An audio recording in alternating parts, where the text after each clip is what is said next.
Bienvenida o bienvenido a esta exploración.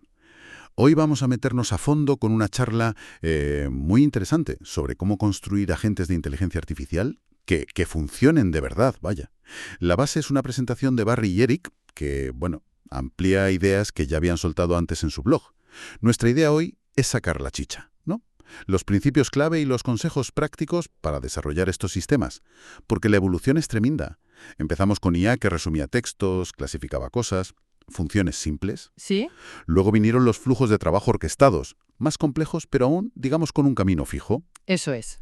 Y ahora estamos con los agentes, que ya pueden decidir ellos solitos qué hacer, con cierta autonomía, según ven el panorama. Exacto. Y esa evolución, esa mayor agencia, como dicen, esa capacidad de actuar por sí mismos, es lo que los hace tan potentes. Pueden atacar problemas mucho más complejos. Pero claro, Claro. esa autonomía pues tiene su cara B. Aumenta el coste computacional, a menudo la latencia, lo que tardan en responder. Ujú. Y, lo que es más peliagudo, las consecuencias si meten la pata. Totalmente. Por eso, saber cómo construirlos bien es vital ahora mismo. Sin duda. Y precisamente por eso, por esa necesidad de construirlos con cabeza, nos metemos ya en el primer gran principio que compartieron. Uno que, de primeras, puede sonar un poco chocante. Parece irónico, ¿verdad? Hablamos de construir agentes y el primer consejo es, oye, no construyes agentes para todo. ¿Por qué empezar así? Tan directo. Pues la idea de fondo es bastante lógica, ¿eh?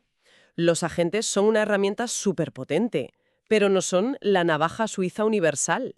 Son la caña para escalar tareas que cumplen dos requisitos: que sean realmente complejas y que aporten un valor muy alto. No son para cualquier cosa. Si una tarea, aunque sea larga, tiene un camino de decisiones más o menos claro o predecible, Ajá. lo más eficiente, lo más controlable y muchas veces lo más barato sigue siendo montar ese flujo paso a paso, optimizar cada etapa. Vamos, que los flujos de trabajo de toda la vida siguen teniendo mucho valor, no hay que desecharlos. Vale. O sea que el primer filtro es crítico. Cuando sí nos lanzamos a por el agente. En la charla daban como una especie de checklist, ¿no? 4 preguntas clave. Primero, la complejidad. La tarea en sí es ambigua. El espacio de soluciones es tan amplio que es imposible mapearlo todo de antemano. Ahí es donde un agente, con su capacidad de explorar, brilla. Exacto. Segundo, el valor.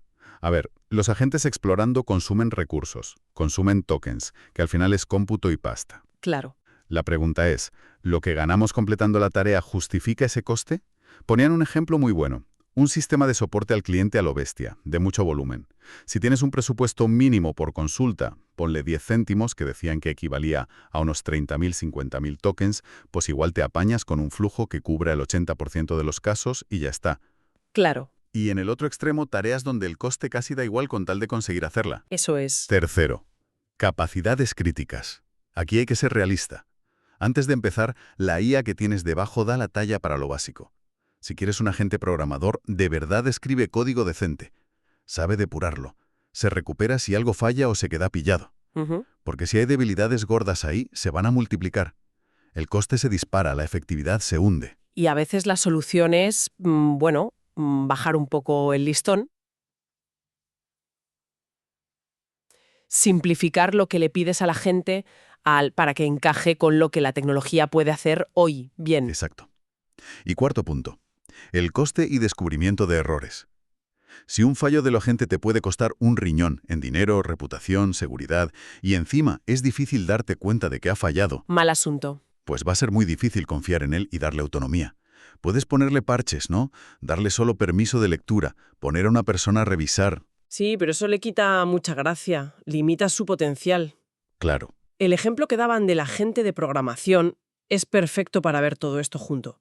Pasar de un documento de diseño a un pull request, vamos, a un paquete de código listo para revisar, es complicado. No es trivial. Nada trivial. El valor para un equipo de desarrollo es altísimo. Les quita un curro enorme. Además, ya hay herramientas, mencionaban una, Cloud for Coding, que demuestran que lo de escribir y depurar código es factible. Ujú. Y un punto clave, el resultado, el código, lo puedes verificar, con test automáticos, con la integración continua. Claro. Eso da mucha seguridad. Muchísima. Reduce el riesgo un montón. Por eso se ven tantos avances en agentes que programan. tiene todo el sentido. Entendido. Ese primer filtro es la base. Vale, imaginemos que lo pasamos. La tarea es compleja, vale la pena, la tecnología más o menos responde y podemos gestionar los errores. Decidimos ir a por el agente. Ahí entra el segundo principio. Manténlo simple. Sobre todo al principio. La velocidad para probar cosas parece ser clave aquí. Totalmente. Es que la estructura básica de un agente, según lo planteaban, es muy sencilla en realidad. Es un bucle entre tres cosas. Primero, el entorno, o sea, dónde actúa el agente. Tu disco duro, una web, una API, lo que sea. Su mundo. Vale, Segundo, las herramientas. Son las acciones que puede hacer en ese entorno. Leer un fichero, hacer clic aquí, ejecutar este comando. Y también cómo recibe la info de vuelta. El resultado, si hubo un error, son sus manos y ojos. entiendo. Y tercero, el prompt del sistema. Las instrucciones generales. Qué tiene que conseguir, qué reglas seguir, cómo comportarse, su manual de instrucciones, por así decirlo. Básicamente, el modelo de lenguaje, el cerebro, usa las herramientas siguiendo el prompt para interactuar con el entorno y hacer lo que le han pedido. El mensaje es claro. Céntrate en definir bien estas tres piezas al principio. Monta algo mínimo que funcione. Y olvídate de optimizar antes de tiempo. Daban ejemplos de mejoras que vienen después, ¿no? Como guardar trayectorias para ahorrar costes si es un agente de código o hacer llamadas a herramientas a la vez para que un agente de búsqueda vaya más rápido. Sí, o mejorar cómo le cuentas al usuario lo que va haciendo la gente para que confíe. Exacto. Todo eso es importante, pero no al principio. Me flipó que dijeran que agentes para cosas súper distintas, programar, buscar información, usar un ordenador, compartían casi el 95% del código. Es que es así. La diferencia estaba justo ahí, en el entorno, las herramientas y el prompt. Exacto. Por eso, las decisiones gordas al arrancar son esas. ¿Qué conjunto mínimo de herramientas le doy para que empiece a hacer algo útil? Y ¿cómo narices escribo un prompt inicial que sea claro, que le guíe bien, pero sin ahogarle con detalles ni dejarle vendido? Ujú. Acertar ahí es lo que te permite tener algo funcionando rápido y empezar a aprender. Y esa necesidad de aprender y mejorar nos lleva de cabeza al siguiente punto. Sí, porque una vez tienes esa versión sencilla, toca pulirla. Y aquí viene el tercer principio que a mí me parece el más curioso y quizá el más difícil. Piensa como tus agentes. Advierten que es súper fácil caer en la trampa de diseñarlo todo desde nuestra torre de marfil humana y luego frustrarnos porque la gente hace cosas que nos parecen absurdas. Es que es fundamental meterse esto en la cabeza. El agente solo juega con las cartas que tiene en su ventana de contexto. Esa es su memoria a corto plazo, esa cantidad limitada de información reciente, instrucciones, lo que se ha dicho antes, resultados de herramientas que puede ver en cada momento. Claro, Y aunque esas ventanas son cada vez más grandes, hablaban de 10.000, 20.000 tokens o incluso más, sigue siendo una visión del mundo increíblemente miope comparada con la nuestra. Si no haces el esfuerzo consciente de ponerte en su piel, de mirar el problema solo con esa información, nunca vas a pillar por qué hace lo que hace. y lo más importante, Y lo más importante, no sabrás cómo ayudarle. cómo darle la info que necesita, en el formato que necesita. Proponían un ejercicio mental que me pareció brutal para pillar esta idea. Imagínate que tú eres el agente y tienes que usar un ordenador. Primero, te llega una foto fija de la pantalla y una descripción de la tarea que igual está hasta mal escrita. Y ya está. Nada más. Segundo, solo puedes hacer cosas con herramientas súper básicas. Haz clic en las coordenadas X, Y o escribe este texto aquí. Olvídate de ratón y teclado como los usas tú. Tercero, cada vez que usas una herramienta mientras el modelo piensa qué hacer después, la inferencia, es como si cerraras los ojos. 3, 5 segundos a ciegas. ¡Wow! Cuarto, abres los ojos. Tienes una nueva foto de la pantalla. Ha funcionado lo que hiciste, le diste el botón que no era, cerraste la aplicación sin querer, ni idea, hasta que no analizas la nueva imagen. Qué agobio, ¿no? Lo describían como una experiencia fascinante e incómoda, pero es que así te das cuenta al instante de lo que necesita el pobre agente. Necesita saber la resolución de la pantalla para no quecar fuera, necesita pistas sobre qué hacer, necesita límites para no empezar a ser el tonto. Exacto. Es un ejercicio súper potente y para llevar esa mentalidad al día a día daban ideas prácticas. Primero, lo obvio, Intento hacer tú la tarea, pero obligándote a usar solo las herramientas del agente y basándote solo en la info que tendría él. Es un baño de realidad. Sí, eso tiene que ser revelador. Segundo, hablar con el modelo. Si entiende lenguaje natural, usa esa ventaja. Pregúntale directamente. ¿Mencionaban usar modelos como Cloud para esto? Sobre el prompt. Oye, ¿estas instrucciones están claras para ti? ¿Tienen sentido? ¿Te ves capaz de hacer esto? Qué bueno. Tercero, lo mismo con las herramientas. ¿Entiendes bien para qué sirve esta? La descripción es buena. ¿Necesita más parámetros o menos? Ajá. Y una técnica que me encantó. Darle al modelo la secuencia de pasos que ha seguido el propio agente. Y preguntarle, ¿por qué crees que tomaste esta decisión aquí? ¿Hubo algo que te lió? ¿Cómo podríamos ayudarte a decidir mejor la próxima vez? Obviamente esto no sustituye tu curro de entender qué pasa, pero te da una visión desde dentro, te ayuda a ver puntos ciegos que tú no ves. Es un cambio de chip total. Dejas de ser solo un programador y pasas a ser casi un psicólogo de agentes. Me encanta. Oye, y hacia el final, Barry compartió también reflexiones más personales sobre hacia dónde cree que va esto, ¿no? Temas que le rondan la cabeza. Sí, y son muy interesantes porque señalan los próximos grandes retos. ¿Dónde está el meollo ahora? Mencionó 3 áreas principales. La primera, la conciencia del presupuesto. Ahora mismo es muy difícil decirle a un agente, oye, tienes X segundos o Y céntimos para hacer esto. Falta ese control fino del coste y la latencia.